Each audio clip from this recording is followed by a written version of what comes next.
Hi, everyone.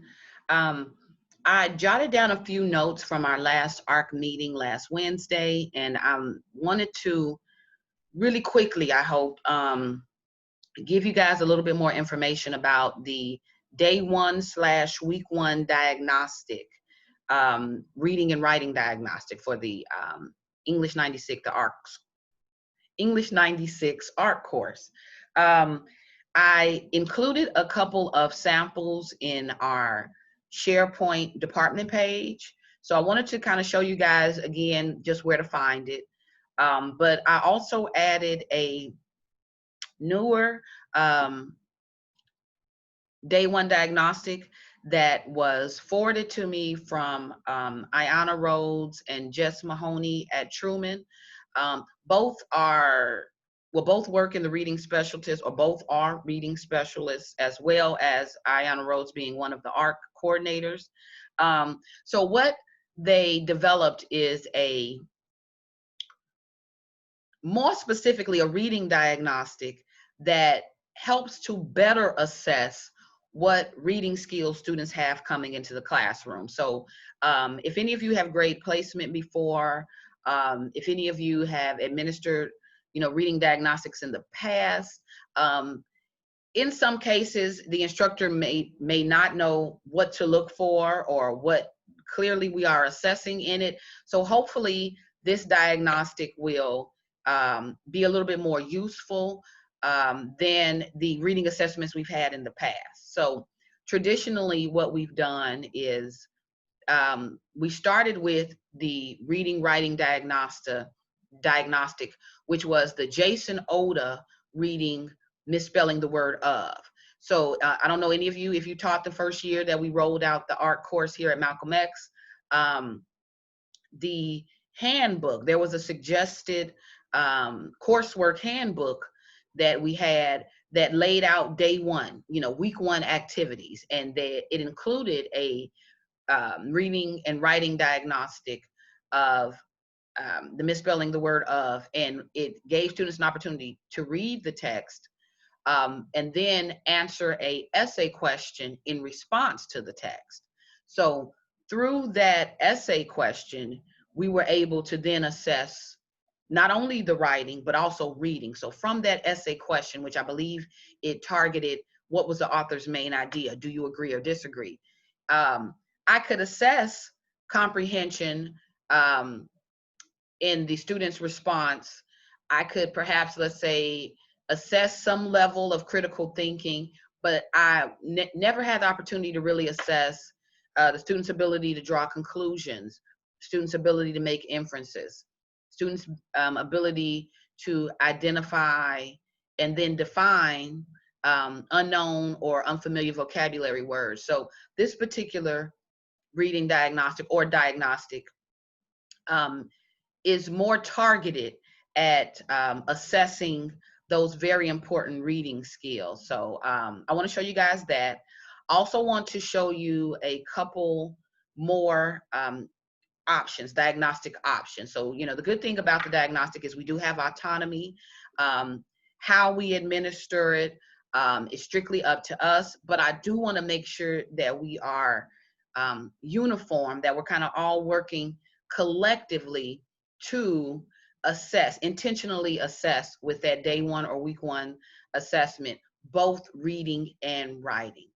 That this isn't just an assignment that we're just doing, because it is required, but that we are really working to assess both reading and writing skills, and then to use that data, to use that information to inform, or to tailor our instruction to best meet the needs of the students. So let me show you guys really quickly the samples that I've added to our department SharePoint page. So let me share my screen really quickly. And then I want to quickly walk you through, this is it.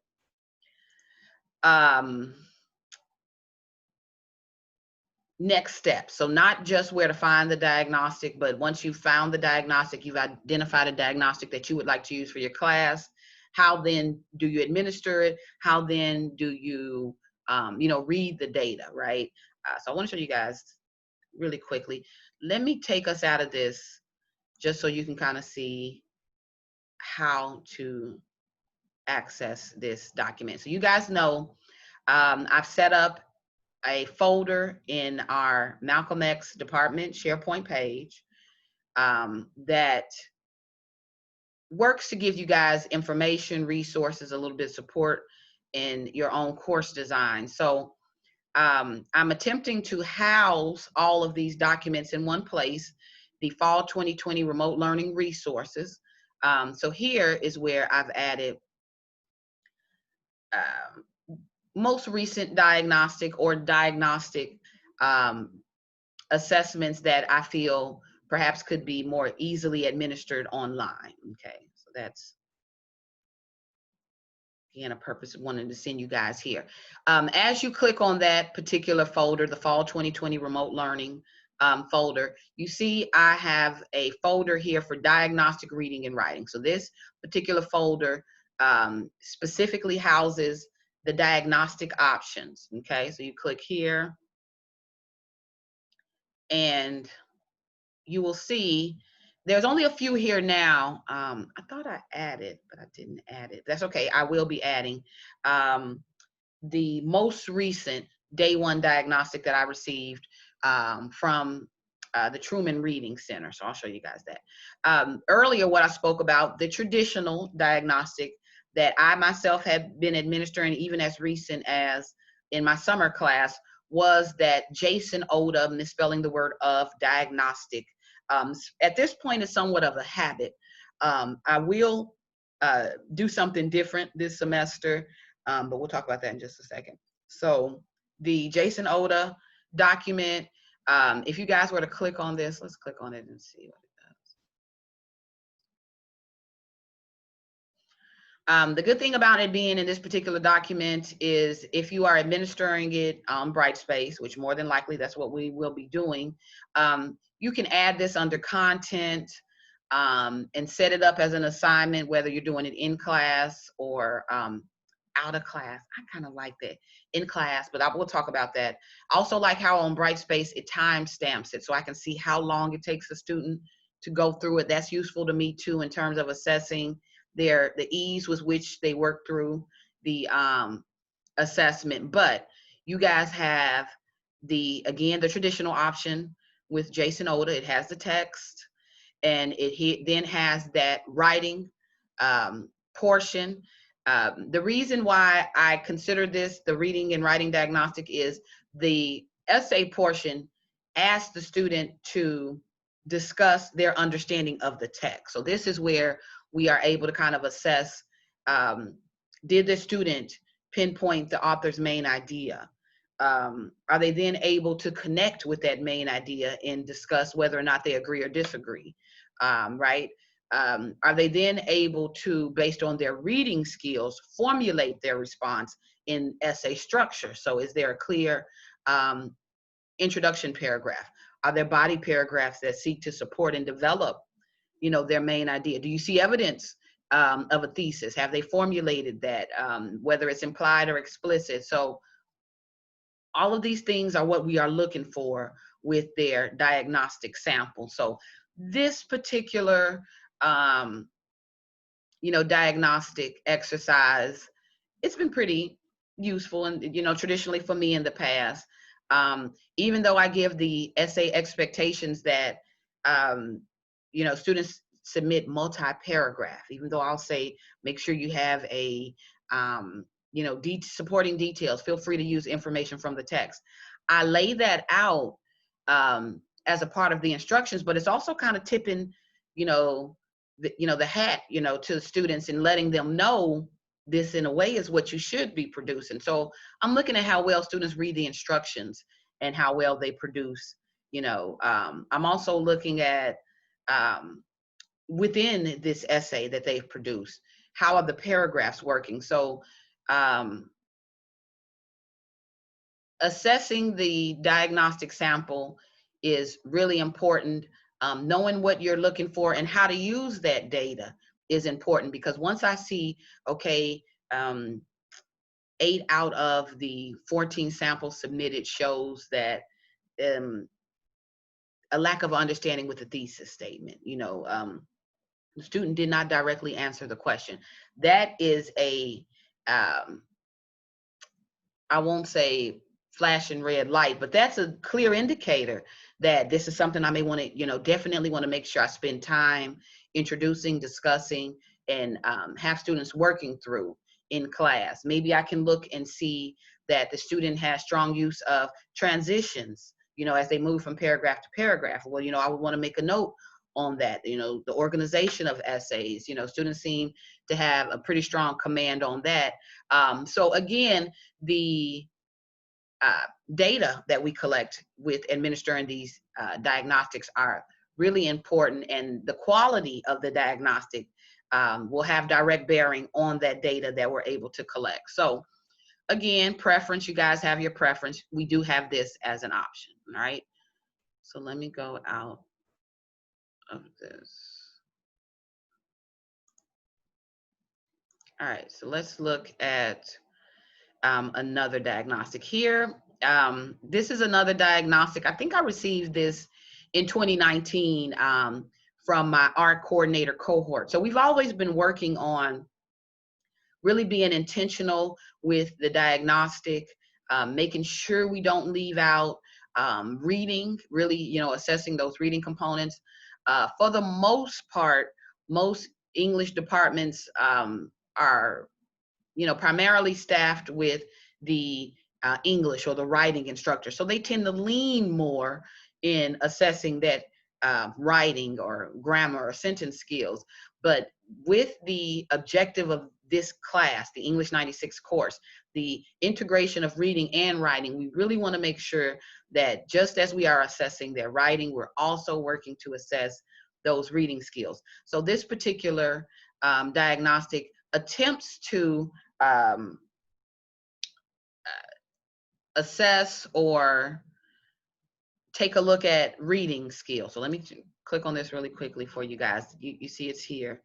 I made a note here that I need to add the key because I see the actual diagnostic here, but I don't see the key.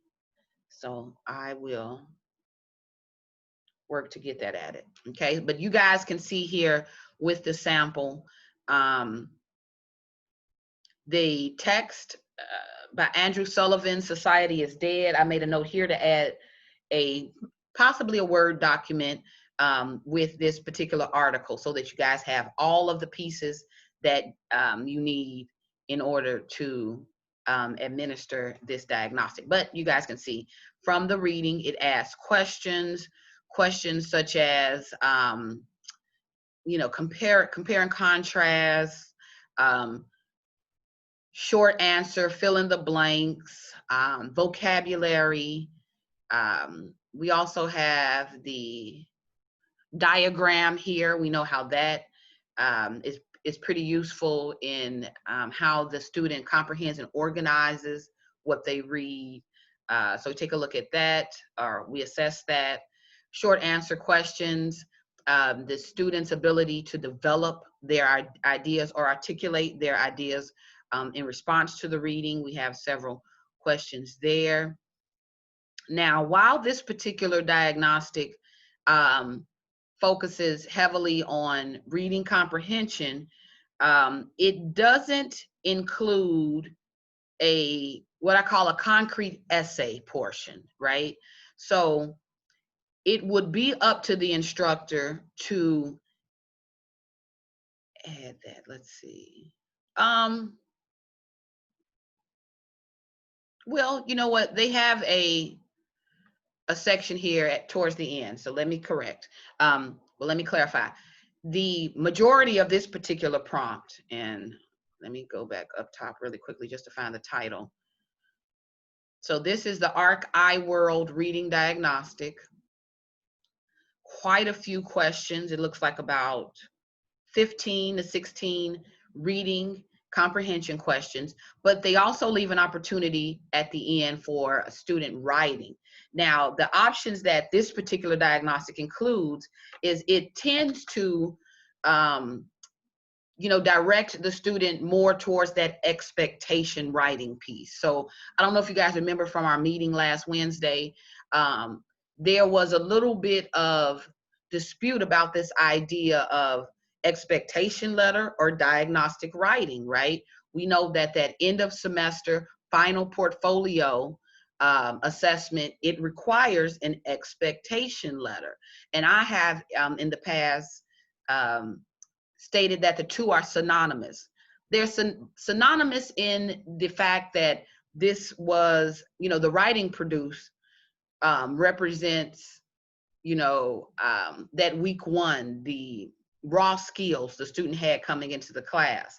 So it's synonymous in that this is a writing sample, letting us see what skills the student had coming into the class on day one. But in some cases, I've used it as that expectation. Now, in efforts not to muddy the waters, if you guys clearly want an expectation letter to be an expectation letter, I definitely agree and understand that.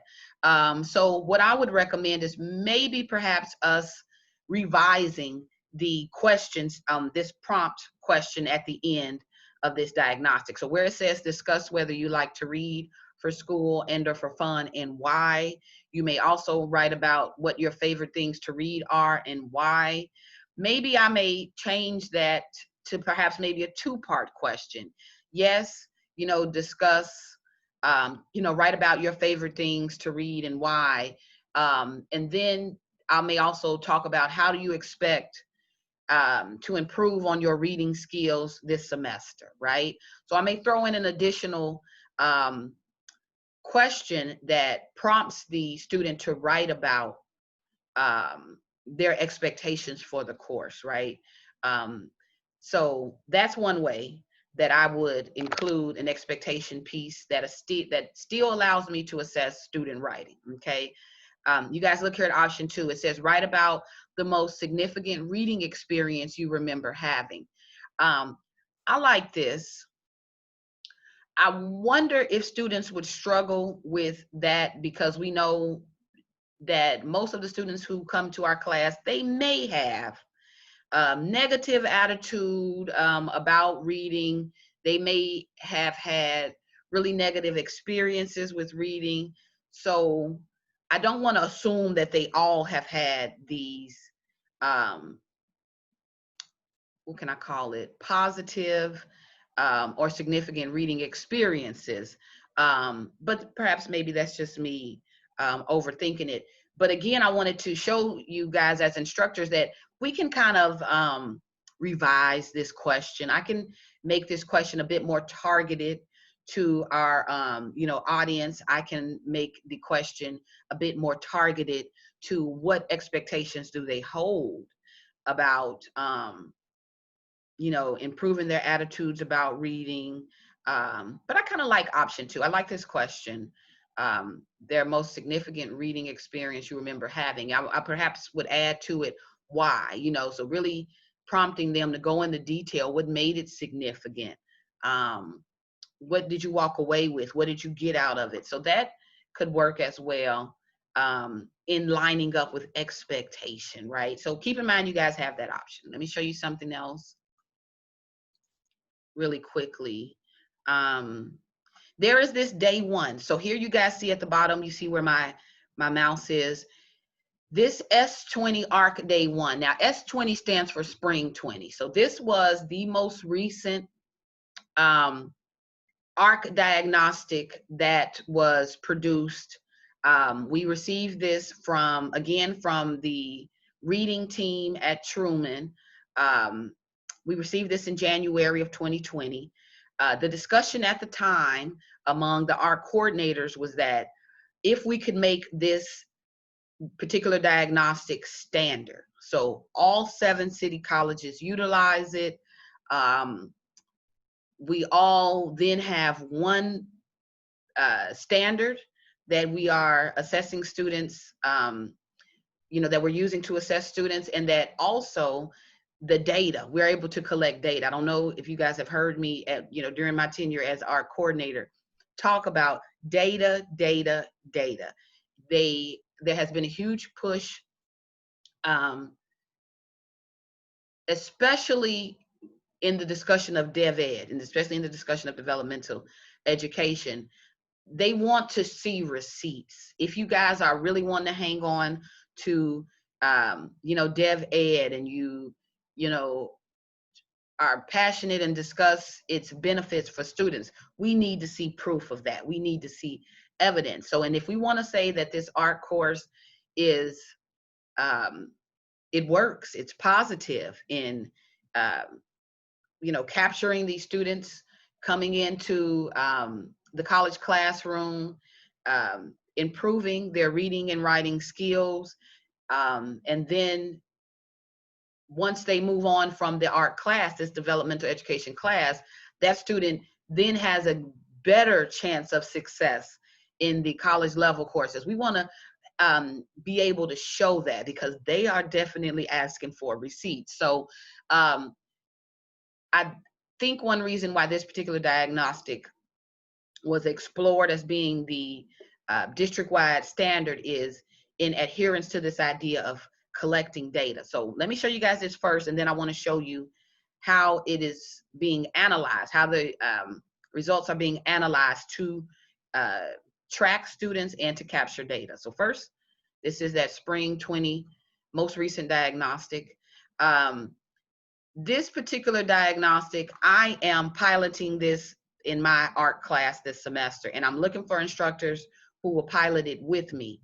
But I will be using this semester. What I'm thinking about right now is how to administer it.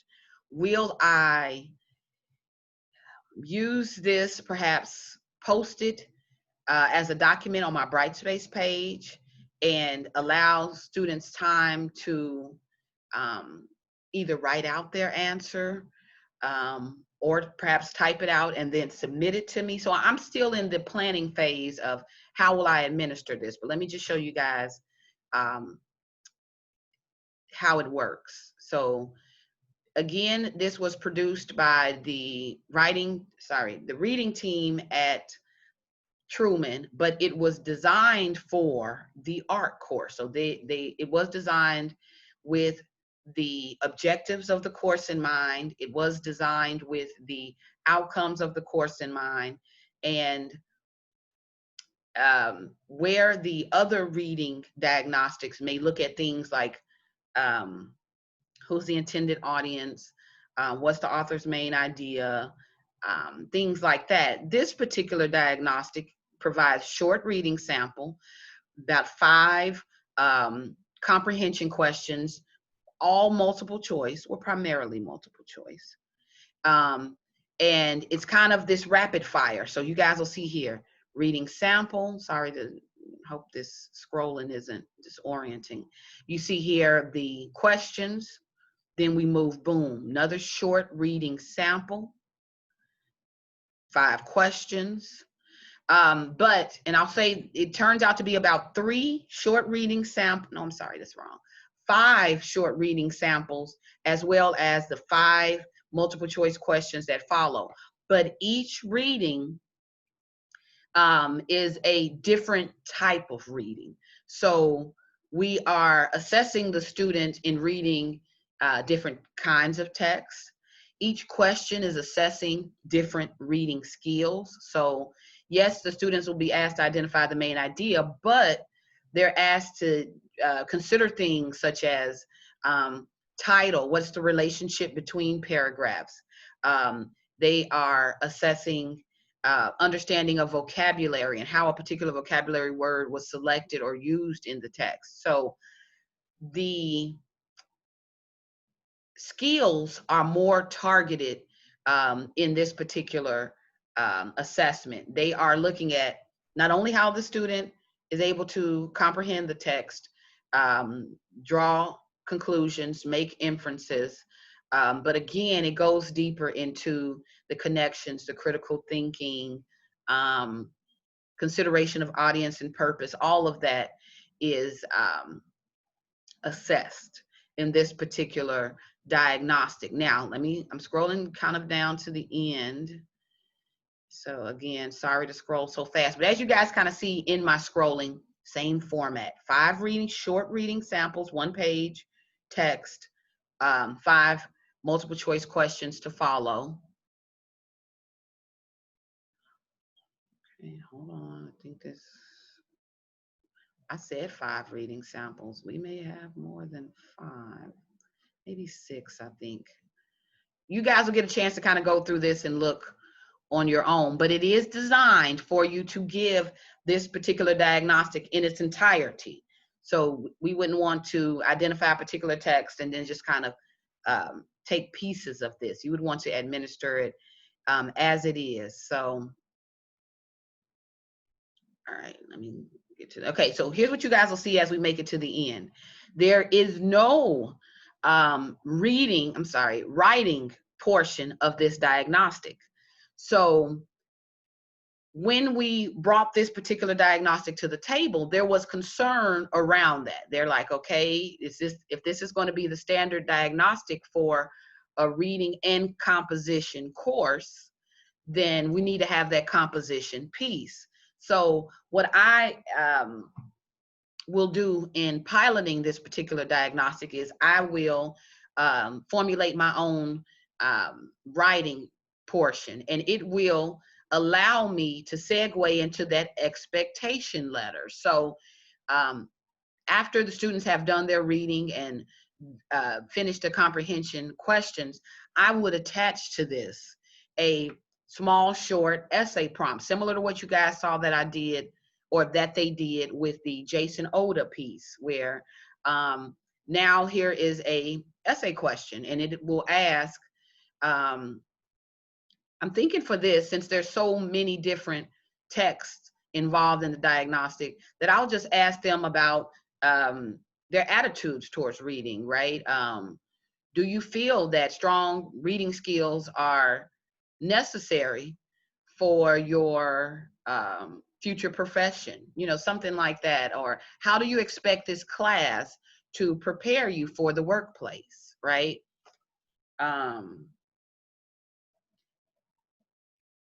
That's a good one.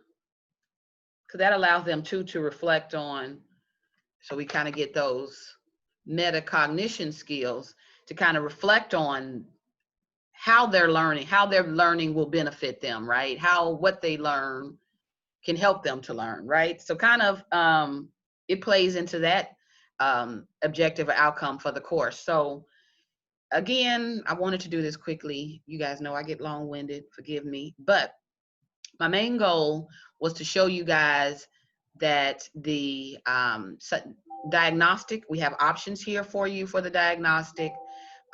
It will really be up to the instructor which diagnostic they use, how they will administer it, whether you'll do it through Brightspace, whether you will attach a document to Brightspace and have students complete it, whether you'll do it in a class setting, or maybe perhaps you'll assign it for homework, or perhaps for a day that you guys aren't meeting. But do your best to keep it within that first day/week of classes. Do your best within that weekend, or, you know, to give them or to collect the information, read your assessments, formulate a plan, identify where students are strong and where they are weak, so that you can tailor your instruction around, you know, to best meet the needs of your students. But to help with that, let me show you guys this really quickly. So we have diagnostics here. I know I need to add a few more things, so it may look a little skimpy in here. I do plan to add the reading that goes with that iWorld reading diagnostic you guys see up there. The key for that iWorld reading diagnostic, so that's to follow. I'm also want you guys to know that if you are doing the iWorld reading diagnostic, the writing prompt at the end, it may take a little bit of revision, but you guys check that out to see. The ARC Day 1 diagnostic, this is the most recent diagnostic formulated for the ARC course. I will be piloting this particular diagnostic this semester. I'm looking for some volunteers, some people to perhaps pilot this with me. But with this particular one, with the Day 1 the one that came in January of 2020, our most recent, it also came with a answer analysis. So where you perhaps may recognize you're not a reading specialist, I'm not sure. Now that I have their answers, what do I do with their answers? What does it tell me about their reading skills? This particular answer analysis is really useful in helping instructors know what to do with the results that they get back from their students. So let me show you this. And I already have it opened at the bottom of my screen. So hold on really quickly. Let me pull it up here.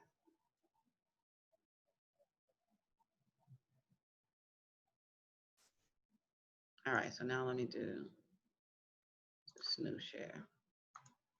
All right, so what you guys are looking at on your screen now, this Excel document is in that diagnostic folder on our ShareSpace Brightspace. So, I mean, not Brightspace, I'm sorry, SharePoint department page. So now that the students have, and I've kind of been playing with this, so what you're seeing on this are my notes. So I'll kind of go in and fix this, mess around with this. But after the students have completed the diagnostic and you're looking at their answers, you're maybe asking yourself, well, now what do I do with this? What does the wrong answer tell me, right? They've put together this reading analysis to help you know what to do with that data. So you guys will see for each reading portion of this day one diagnostic, the spring 2020/fall 2020 diagnostic, for each reading piece, they have the questions here. So you guys see that. The first one is how to make cold brew coffee, escape rooms. Oh, good. This lets me see about how many we have. Oh, it's about 8.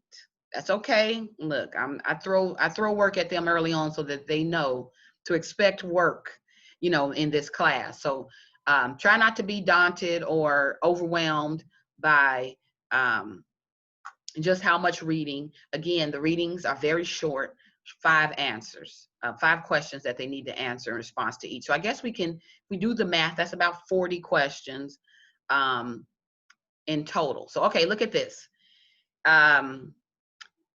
For that first reading, let me go here.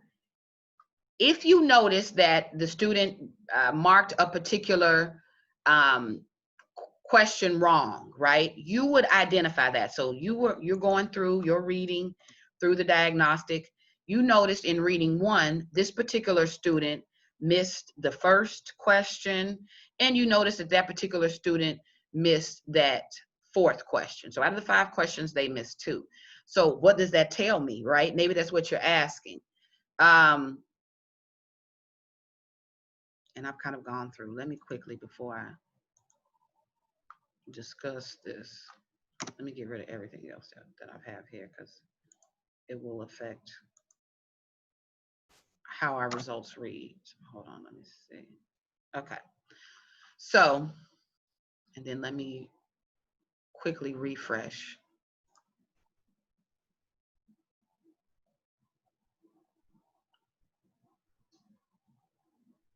Can I refresh?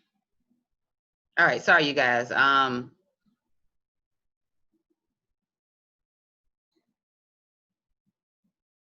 right.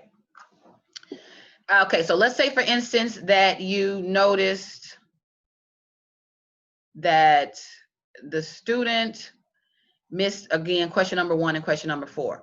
Well, this particular Excel spreadsheet, it will automatically populate that result or what it will mean over here. So again, I would have to go through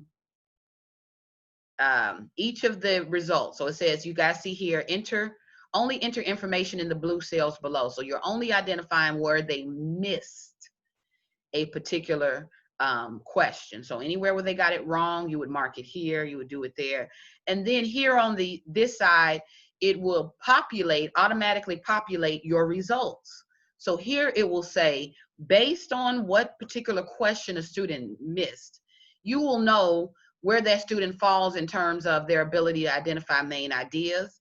If they are, let's say, 100% is awesome, if they are starting to fall in this area, let's say 70%, 60%, 50%, if the results show that they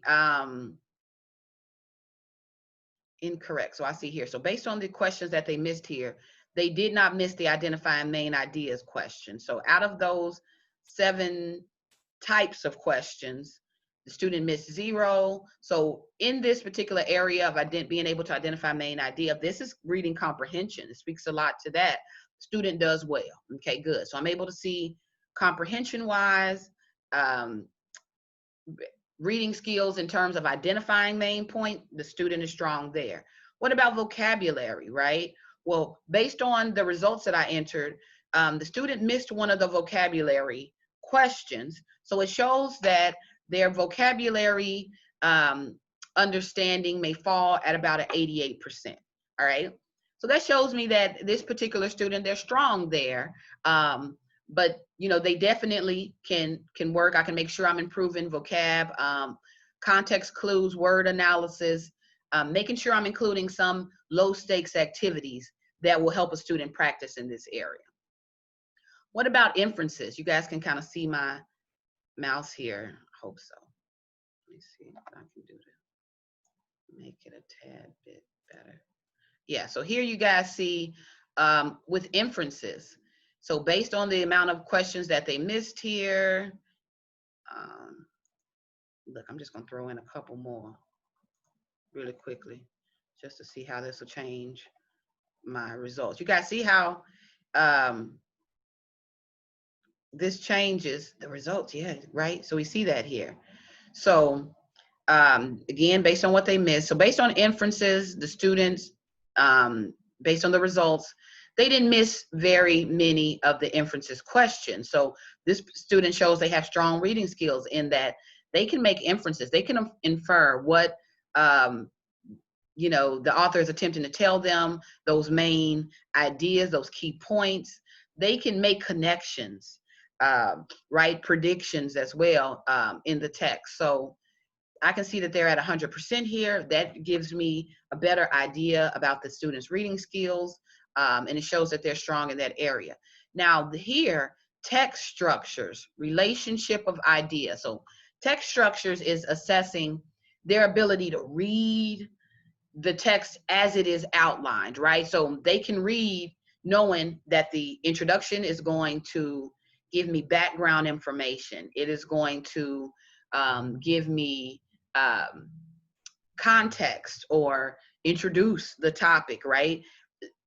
Sophisticated readers know how the structure of a text works. They know to summarize, to get an idea of what that main idea is, or to even perhaps be reminded of it. I point students to the conclusion, so they know or have some knowledge of text structure and how that plays into the relationship of ideas. We know body paragraphs only work to support and develop that main idea. So does the student have the skills to read, you know, according to the structure?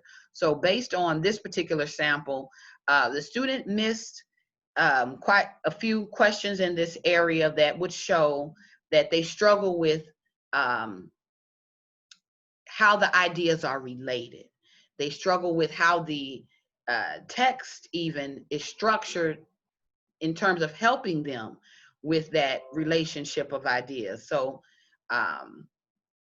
we see that here. So with that student scoring a 71, I will know specifically with this student, or even if the majority of my class has these results, I am then prompted. This is something I need to work on. This is something I need to make sure I'm adding in the class. I'm not glossing over, in order for my students to be more successful, in order for them to, you know, benefit from this course. Another result that, or another area that this particular diagnostic is designed to assess is the author's purpose, right? Intended audience. So we can tell from the results that the student is okay here. They missed a particular question, but 88%, I'll say they're stronger, but we definitely can add more instruction on this to improve. So you guys have this particular, with this particular diagnostic, that spring 20 day one diagnostic that you guys will find in that folder.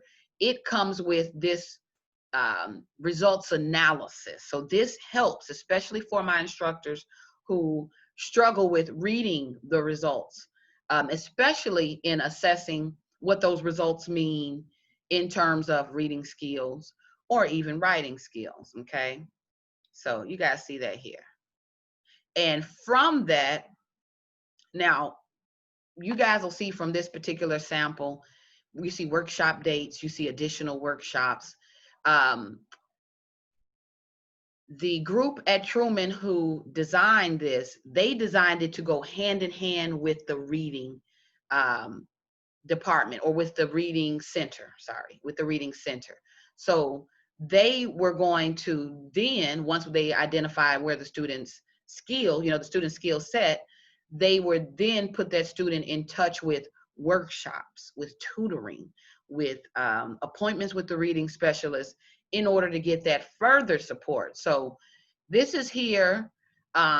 This could help us with perhaps workshops that we could introduce for our word shop, but I don't want you guys to worry about this so much. This again comes from part of how this diagnostic is designed to put the student in touch with the resources, the academic support, in this case, their reading center. Okay, so we won't worry so much about this. This is what is giving us our data.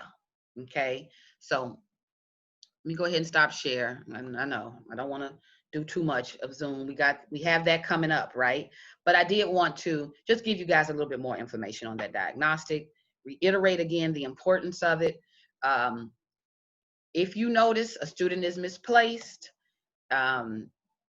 especially early, the earlier you let the placement team, Lisa Owens and Lonnie Montreal, the earlier you let them know, the better chances we have of getting that student properly placed. Okay.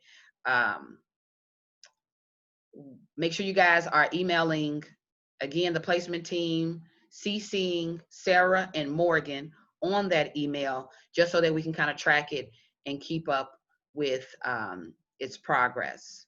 All right, other than that, we got about 8 minutes until this ARC Q&A session. I may be kind of dipping in and out of that, but if you guys have any further questions about the diagnostic, if you want to pilot that day one diagnostic that I just showed, along with the Excel spreadsheet that helps us analyze the information, let me know. Other than that, I'll be reaching out. I've taken on assessment coordinator duty, so I'll be reaching out to you guys with more information about the student letter, the syllabus blurb, and more information about ePortfolio. So you guys will have all of that coming this week. Enjoy your week. Happy Monday to you, and I'll see you all soon.